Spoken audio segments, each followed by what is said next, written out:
It happened in broad daylight. A quiet neighborhood. A 10-year-old girl walking home. And in an instant, she was gone. On February 18, 2014, in Springfield, Missouri, witnesses watched in horror as a man in a pickup truck snatched Hailey Owens off the street and sped away. It was fast. It was brazen. And it was terrifying. Within hours, the community erupted in a desperate search to find her, but what they would uncover was far worse than anyone could have imagined. Who was Craig Michael Wood? The man behind this unthinkable crime. How did an ordinary Tuesday afternoon turn into a tragedy that would haunt this town forever? And what drove a trusted school employee to commit such a monstrous act? We take you inside the investigation, the trial, and the lasting impact of a crime that shattered a family and changed a community. This is the story of Hailey Owens. Hailey Owens was just 10 years old, a child with a world of possibility ahead of her. Born and raised in Springfield, Missouri, she was known for her bright smile and kind heart. A fourth-grade student at Westport Elementary School, Hailey was the kind of child who made friends effortlessly. She loved animals, enjoyed playing with her friends, and was always eager to help those around her. Her mother, Stacy Barfield, described her as a joyful and compassionate girl, someone who found happiness in the simplest moments of life. Whether it was playing outside, helping out at home, or making crafts, Hailey radiated warmth and innocence. She was loved deeply, not just by her family but by her community. Teachers and classmates recalled a young girl full of life, with an adventurous spirit and a kindness that made her stand out. She had dreams, simple ones, like spending summers playing outside and growing up surrounded by the people she loved. But those dreams were stolen in an instant. February 18, 2014, was just another ordinary day in Springfield. The weather was cool, the kind of late winter afternoon where children rushed home before the sun dipped below the horizon. Hailey had spent part of her afternoon at a friend's house, enjoying the carefree moments of childhood. Around 5 p.m., she left to walk home, a short distance, familiar streets, nothing unusual. But what should have been a safe journey turned into a nightmare. A gold Ford Ranger pulled up beside her. The man inside, 45-year-old Craig Michael Wood, called out to her, asking for directions. Hailey, ever kind and trusting, paused for just a moment. It was all he needed. In a split second, Wood reached out and yanked her into his truck, slamming the door and speeding away. Witnesses Michelle and Carlos Edwards had been standing nearby. They saw everything. They saw the way Hailey hesitated, the way the door flew open, the way she was pulled inside against her will. And they knew instantly, something was terribly wrong. Michelle didn't waste a second. She memorized the truck's license plate and dialed 911. Her husband, Carlos, tried to chase after the vehicle on foot, but it was too late. The truck disappeared down the street, vanishing into the distance. The entire abduction had taken only a few seconds, so fast, so sudden, that it felt unreal. But it was real. As police received the call, an urgent search began. Every second mattered.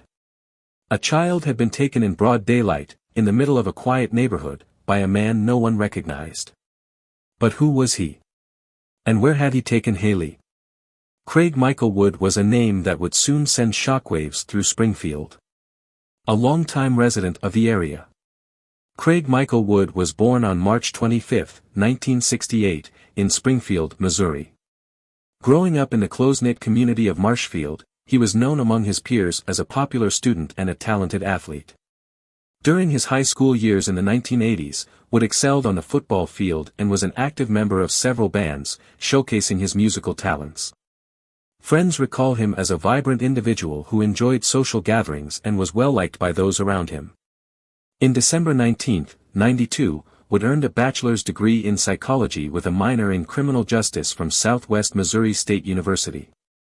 Despite his academic achievements, Wood faced personal challenges, including struggles with depression and substance abuse, a pattern that mirrored issues within his family.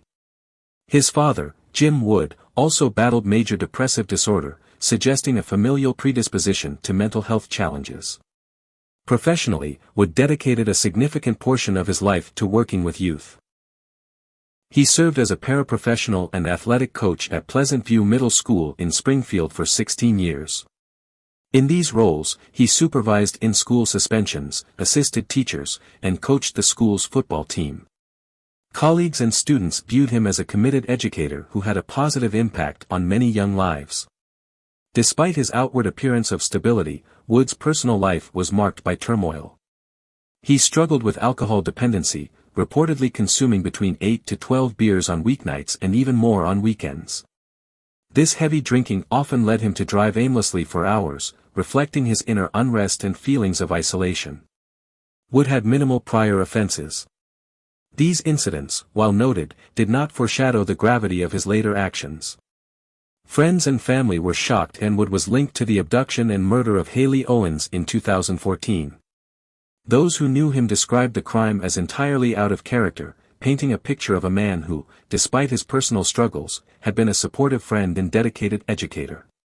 This stark contrast between his public persona and the heinous nature of his crime left the community grappling with disbelief and betrayal. As law enforcement worked to track down the suspect, the clock was ticking. Would they find Hailey in time? Or had the unimaginable already happened? The Springfield Police Department launched a swift and comprehensive investigation, driven by the urgency to locate the missing 10-year-old. The detailed eyewitness accounts provided by Michelle and Carlos Edwards proved instrumental in guiding law enforcement efforts. Michelle Edwards and her husband, Carlos, who had witnessed the abduction, provided the police an account of what has happened that evening. The information they provided allowed police to trace the vehicle to Craig Michael Wood's residence. Upon arrival, officers detected a strong odor of bleach emanating from the basement, raising immediate suspicions of foul play. Craig Michael Wood, a 45-year-old paraprofessional and athletic coach at Pleasant View Middle School, was known in the community for his dedication to education and coaching. However, the investigation revealed a darker side. In 1990, Wood pleaded guilty to possession of a controlled substance, and in 2001, he was convicted of misdemeanor stealing of wildlife. Further searches of his home uncovered disturbing materials, including child pornography and handwritten stories involving young girls, suggesting a potential history of predatory behavior. Investigators delved into Wood's background to uncover a possible motive.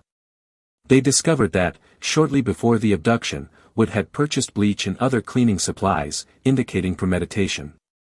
Additionally, surveillance footage showed him disposing of Hailey's clothing in a dumpster, further implicating him in the crime. The forensic examination of Wood's residence led to the tragic discovery of Hailey Owens' body in the basement, concealed within 2 garbage bags placed inside a plastic storage container. The autopsy confirmed that she had been molested and died from a gunshot wound to the back of her head. This concrete evidence solidified the case against Wood. The brazen nature of the abduction, occurring in broad daylight, sent shockwaves through the Springfield community. The incident garnered extensive media coverage, leading to public outrage and a collective demand for justice. Vigils were held in Hailey's memory, and discussions about child safety and the effectiveness of the Amber Alert system intensified, prompting legislative action in the subsequent years. As the investigation into Hailey Owens' tragic abduction and murder unfolded, a startling revelation emerged that added complexity to an already harrowing case. Craig Michael Wood, the man arrested for the crime, had been on a prolonged methamphetamine binge in the days leading up to the incident. This discovery not only shed light on his possible state of mind but also introduced significant legal and psychological considerations into the proceedings. In the immediate aftermath of his arrest, Wood admitted to law enforcement that he had been using methamphetamine extensively. During a pre-trial hearing, he testified that he was under the influence of the drug during the time frame of Hailey's abduction and murder. When questioned about the quantity consumed, Wood responded, "Enough to keep me up all night, and I was still pretty wound up." This admission indicated a state of heightened agitation and impaired judgment during the commission of the crime. The trial commenced in October 2017, with the prosecution presenting compelling evidence of Wood's guilt. Defense attorney Patrick Berrigan argued that Wood's methamphetamine use had unleashed long-suppressed sexual urges, leading to the spontaneous and unplanned abduction and murder of Hailey Owens. Berrigan stated, "It's methamphetamine that finally unleashes these long, suppressed, sexual urges." This defense aimed to challenge the prosecution's assertion of premeditation, suggesting instead that the crime resulted from a drug-induced impulse rather than deliberate planning. The revelation of Wood's drug use introduced complexities into the legal proceedings. The defense's strategy centered on portraying the crime as a spontaneous act influenced by substance abuse, thereby contesting the element of deliberation required for a first-degree murder conviction. This approach sought to mitigate Wood's culpability by attributing his actions to impaired judgment and loss of control due to methamphetamine intoxication. Prosecutors, however, maintained that the crime was premeditated. They pointed to evidence such as the swift abduction in broad daylight, the immediate transportation of Hailey to Wood's residence, and the subsequent efforts to conceal the crime. These actions, they argued, demonstrated a level of planning inconsistent with a spontaneous, drug-induced act. The prosecution's stance was that, despite Wood's drug use, the calculated nature of the crime warranted a first-degree murder charge and the consideration of the death penalty.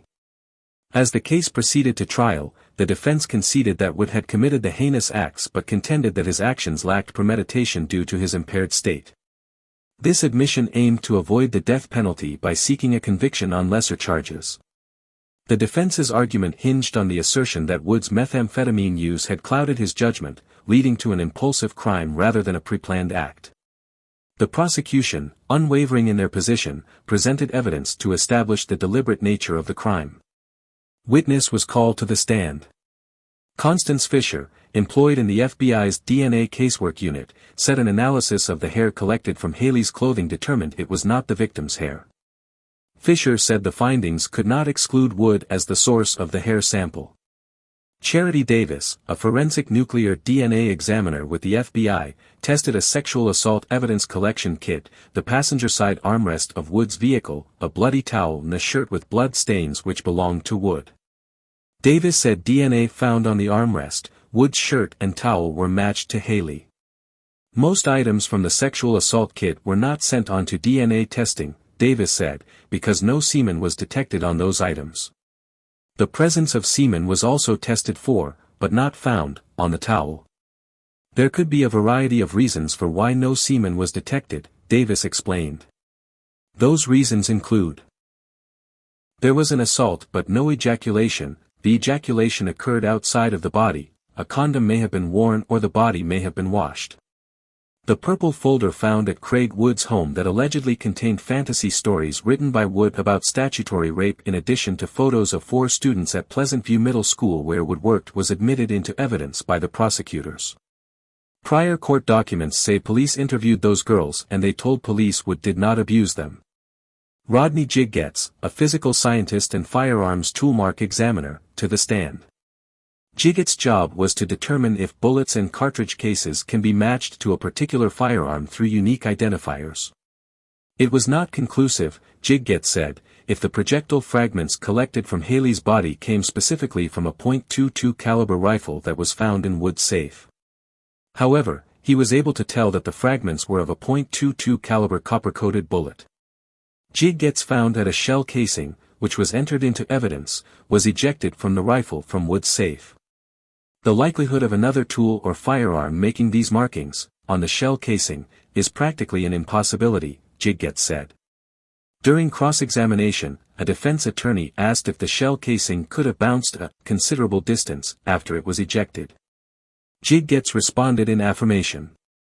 Neil McCamus, the Springfield Police Department's lead detective in this case, was the last witness to testify. McCamus laid out the timeline of the locations Wood was seen on the evening of Hailey Owens' abduction, which occurred at about 4:47 p.m. Video evidence showed Wood buy bleach and liquid plumber from the Walmart neighborhood market on Glenstone Avenue at 5:38 p.m., then apparently throw Hailey's clothes into a dumpster behind Cosmic Fish on Glenstone Avenue at 7:08 p.m. and then return to the Walmart market at 8:10 p.m. McCamus said police contacted Wood at his home shortly after the second trip to Walmart. They then took him to police headquarters for questioning. Hailey's body was found hours later in Wood's basement on Stanford Street, McCamus said. The trial's progression captivated the community in the nation, as both sides presented their arguments. The defense's portrayal of Wood as a man whose latent deviant tendencies were unleashed by drug use stood in stark contrast to the prosecution's depiction of a predator who meticulously planned and executed a horrific crime. This dichotomy left the jury with the formidable task of discerning the true nature of Wood's actions and determining the appropriate level of culpability and punishment. On November 2, 2017, after deliberation, the jury found Craig Wood guilty of first-degree murder. This verdict affirmed the premeditated nature of the crime and held Wood accountable for his actions. However, when it came to sentencing, the jury reached an impasse. Despite the gravity of the crime, they could not unanimously agree on imposing the death penalty, reportedly splitting 10-2 in favor of death. Under Missouri law, when a jury cannot unanimously agree on a sentence, the decision falls to the judge. This deadlock transferred the responsibility of sentencing to Judge Thomas Mountjoy. On January 11, 2018, in a solemn courtroom, Judge Mountjoy delivered the sentence. Taking into account the jury's verdict and the heinous nature of the crime, he sentenced Craig Wood to death by lethal injection. This decision underscored the severity of the offense and aimed to provide a measure of closure to Hailey's family and the community.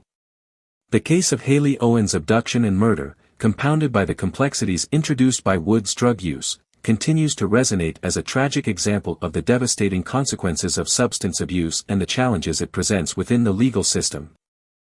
Following the sentencing, Wood's legal team embarked on a series of appeals, challenging the constitutionality of the death sentence, especially given the jury's deadlock. These legal battles have prolonged the final resolution, keeping the case in the public eye and continuing to evoke strong emotions within the community. The profound impact of Hailey Owens' death reverberated throughout Springfield and beyond. In response to the tragedy, the community channeled its grief into action. A neighborhood park was dedicated in her honor, aptly named Hailey's Playground, serving as a place of remembrance and a symbol of hope. Moreover, the incident spurred legislative changes. Advocates, alongside Hailey's family, championed Hailey's Law, aiming to enhance the efficiency of the Amber Alert system in Missouri. This law mandates the integration of the alert system with the Missouri Uniform Law Enforcement System, MULES, expediting the dissemination of information during child abduction cases. Governor Mike Parson signed Hailey's Law into effect in July 2019, marking a significant step toward preventing similar tragedies in the future. The journey from tragedy to justice and reform highlights the resilience of a community determined to honor a young life taken too soon. While legal proceedings continue, the legacy of Hailey Owens endures through the positive changes enacted in her memory. This case exposed critical flaws in emergency response systems, particularly the delays in issuing Amber Alerts. It reinforced the need for swift action in child abduction cases and emphasized the responsibility we all share in protecting the most vulnerable members of our society.